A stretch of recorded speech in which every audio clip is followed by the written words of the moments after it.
This video is for educational overview only. Viewers are encouraged to study the topic in detail and continue their academic learning alongside this video. Thanks. We're standing at the absolute edge of a new frontier. It's a place where the line between the human mind and the machine is, well, it's just dissolving.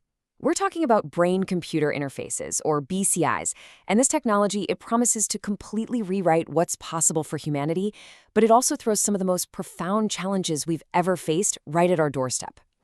It's like using the Force. I mean, can you imagine? That's how Nolan Arbaga, the very first person to get Neuralink's brain implant, described it. After a diving accident left him paralyzed from the shoulders down, he can now control a computer cursor, play video games, and even post on social media just by thinking. This isn't science fiction anymore, folks. This is happening right now. And really, this is where the story has to begin, with the incredible, absolutely life-changing promise of this technology. For people with severe paralysis or neurological disorders, BCIs aren't just some cool gadget. No way. They represent a chance to get their independence back, a new way to connect with the world, a chance to reclaim a huge part of their lives. And look, the hard data is backing up all the hype. This isn't just about one company's big breakthrough. The research is showing just remarkable success. One recent study showed a 97% success rate for monkeys controlling a cursor with their minds. And for human patients using their thoughts to trigger their own paralyzed muscles, we're seeing success rates around 80%. This is real, tangible progress. Okay, so how does this all work? I mean, it sounds like magic, right? Well, it's not magic at all. It's just an incredibly sophisticated process of translation. So let's pull back the curtain and look at the blueprint for how we turn a simple thought into an action. At its very heart, a BCI is a bridge. That's the best way to think about it. It's a system designed to listen in on that electrical symphony happening inside your brain, pick out the exact notes that mean move my hand to the left, and translate that signal into a command a computer gets. It's a direct link from our biology to silicon, a real-time translator for the language of the mind. And this breaks it down perfectly. Researchers have these universal frameworks, like this one called Control It, that kind of standardize the whole process. So first, step 1, observation. The system just listens to the raw, noisy storm of brain signals. Then, step 2, the state module, filters through all that noise to figure out what you actually want to do. And finally, step 3, the decoder, does the heavy lifting, translating that intention into a precise command. Thought to action in 3 steps. And this is where our story takes a sharp and maybe a little scary turn. See, the same technology that can listen to a thought to help someone can also just listen. Once you create a gateway into the mind, once you build that bridge, you have to ask a pretty serious question. Who else might be trying to cross it? So we have to talk about the peril. Because when our brain signals become just another stream of data, our very thoughts could become targets. And this isn't some far-off dystopian thing. This is a conversation that cybersecurity pros are having right now, trying to get ahead of a threat that's unlike anything we've ever seen before.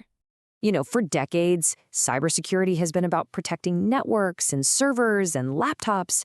But with BCIs entering the workplace, the new thing to protect, the new endpoint, is the human brain. The firewall now needs to exist at the very edge of our consciousness. Think about that. So what does a cyber attack even look like when the target isn't a computer, but a human mind? I mean, this goes so far beyond traditional hacking. We are entering a new era of vulnerabilities that security leaders are just, and I mean just, beginning to wrap their heads around. Let's just walk through these because they're chillin'. Neural surveillance is what it sounds like. Digital eavesdropping on your thoughts. But it gets way more insidious. Adversarial manipulation is about injecting malicious signals to make a BCI-controlled machine screw up, maybe even cause an accident. Or what about amplifying an insider threat by analyzing an employee's brainwaves to see when they're stressed or distracted and most vulnerable? It's wild stuff. And here is the really crucial point. Our current security tools are completely blind to this. Your traditional antivirus, your firewalls, they monitor networks and files. They look for bad code. But these BCI attacks don't happen there. They manipulate the raw physiological data itself. They're invisible. It's like trying to catch a burglar by watching the front door when they're already inside, rewiring your house from the basement. And if you think the companies making these devices have it all figured out, well, think again. A report from the Neuro Rights Foundation found that a staggering 90% of consumer neurotech companies use vague, basically unenforceable language about protecting your neural data. The door isn't just unlocked, it is wide open. Okay, so faced with this incredible potential on one hand and this unprecedented risk on the other, governments and ethicists are scrambling. They are trying to build the rulebook for this new frontier before the technology completely outpaces our ability to control it. It is a race against the clock. And we're already seeing a global response. It's fascinating. A new legal frontier is opening up. Chile was the first country in the world to actually change its constitution to protect brain activity. Spain created a charter of digital rights that includes neural rights. And right here in the US, states like Colorado and California have started classifying neural data as sensitive personal information, giving it the highest level of legal protection possible. A new human right is being born right before our eyes. But these new laws, they only scratch the surface. This technology takes us way beyond law and security and deep into the realm of philosophy. This isn't just a tool we use, it's a tool that's going to integrate with the very core of who we are. And it forces us to ask some really, really big questions. Just think back to Neuralink's mission, restore autonomy. That's the therapeutic goal, right? The goal almost everyone can support. But then there's a second part, unlock human potential. That's about something else entirely. That's about enhancement. It's about applying this tech not just to people who need it, but to everyone, to create a future of augmented humanity. And that vision brings some profound challenges. I mean, think about it. If your BCI makes a mistake, who's responsible? You or the algorithm? That's agency. Where does your biological self end and the tech begin? That's identity. Can we even trust that our experiences are authentic if a device is mediating them? These aren't just academic questions anymore. They're becoming urgent.